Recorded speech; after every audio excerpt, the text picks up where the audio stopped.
Hello everyone, সবাই কেমন আছো? আশা করি ভালো আছো। নতুন একটা ভিডিওতে সুস্বাগতম।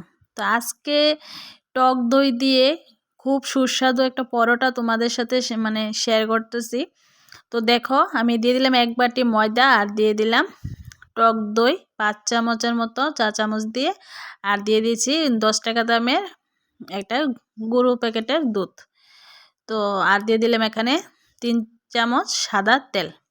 তো চলো এখন স্বাদ মতো দিয়ে দিলাম হাফ চামচ লবণ। তো এখন সবগুলি উপকরণ দিয়ে এখন আমি হাত দিয়ে ভালোভাবে মিক্সড করে নিচ্ছি, মেখে নিচ্ছি ভালোভাবে হাত দিয়ে মেখে নিতে হবে এটা।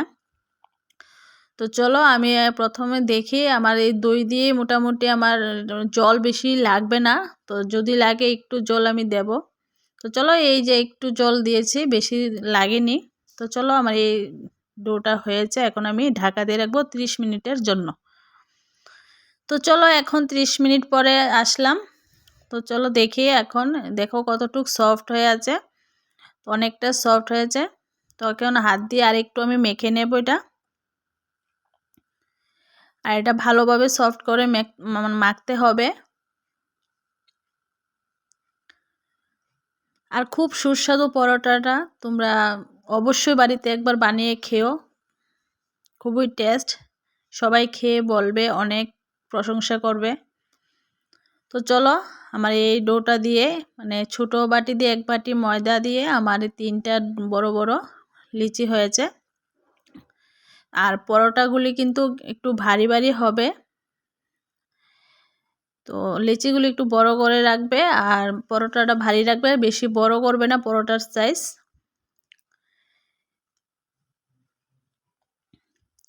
দই দিয়ে এমন সুস্বাদু পরোটা হয় ভাবা যায় না। তোমরা অবশ্যই বাড়িতে একবার ট্রাই করবে, একবার খেলে বারবার খেতে মন চাইবে। বাড়িতে সবাইকে বানিয়ে খাইও।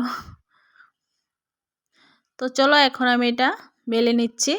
আর এখন আর তেল ইউজ করব না বেলার মধ্যে, যদি লাগে আমি হালকা একটু ময়দা দেব। তো চলো একটু উপর দিয়ে একটু হালকাভাবে দুনো পিঠ ময়দা দিয়ে দিলাম।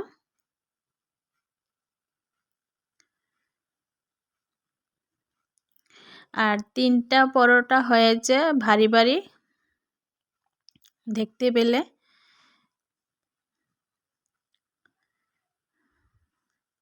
মোটামুটি একটা খেলে পেট ভরে যাবে, কিন্তু পেট ভরলেও আরও বারবার খেতে মন চাইবে, এত সুস্বাদু পরোটাটা। যেহেতু টক দই দিয়েছি আমি, কিন্তু টক দই দেওয়ার ফলে তোমরা ভেবো না যে টক লাগবে, কারণ এখানে গরু দুধ দেওয়ানো আছে, পাউডার মিল্ক। তো সব মিলিয়ে খুবই সুস্বাদু একটা পরোটা। তো তোমরা দেখেছো আমি একটা ফ্রাই প্যান বসিয়ে এখন দিয়ে দিলাম, কিন্তু ফ্রাই প্যানে কিন্তু আমি তেল দিইনি, যেহেতু আমি মাখার সময় তেল দিয়েছি দেখেছো। তোমরা তেলের পরিবর্তে বাটারও দিতে পারো বা ঘি দিতে পারো। তো আমি সাদা তেলটা দিয়েছি। পরোটাগুলো কিন্তু ফুলছে, তোমরা বুঝতে পারছো কি না বুঝতে পারছি না, কিন্তু পরোটা কিন্তু ফুলছে। তো একটা হয়ে গেছে, এখন আরেকটা দিয়ে দিলাম। আর বেশিক্ষণ সময়ও লাগে না পরোটাগুলি হতে। তো চলো আমি ওইটা পরোটাটা প্রথমটা আমি তেল ছাড়াই দিয়েছি, ভেজেছি। আর এইটার মধ্যে হালকা আমি উপর দিয়ে একটু তেল লাগিয়ে নিয়েছিলাম।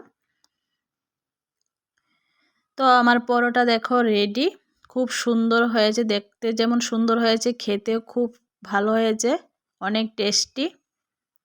তো আজকের ভিডিও তোমাদের কেমন লেগেছে অবশ্যই কমেন্ট করে জানিও। আর খুব নরম হয়েছে, সফট একদম তুলতুলে। আমি একটা ছিঁড়ে দেখাচ্ছি তোমাদের।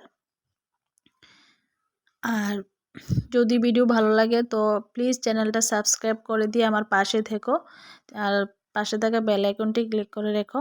তো আজকের জন্য টাটা, সবাই ভালো থেকো, সুস্থ থেকো।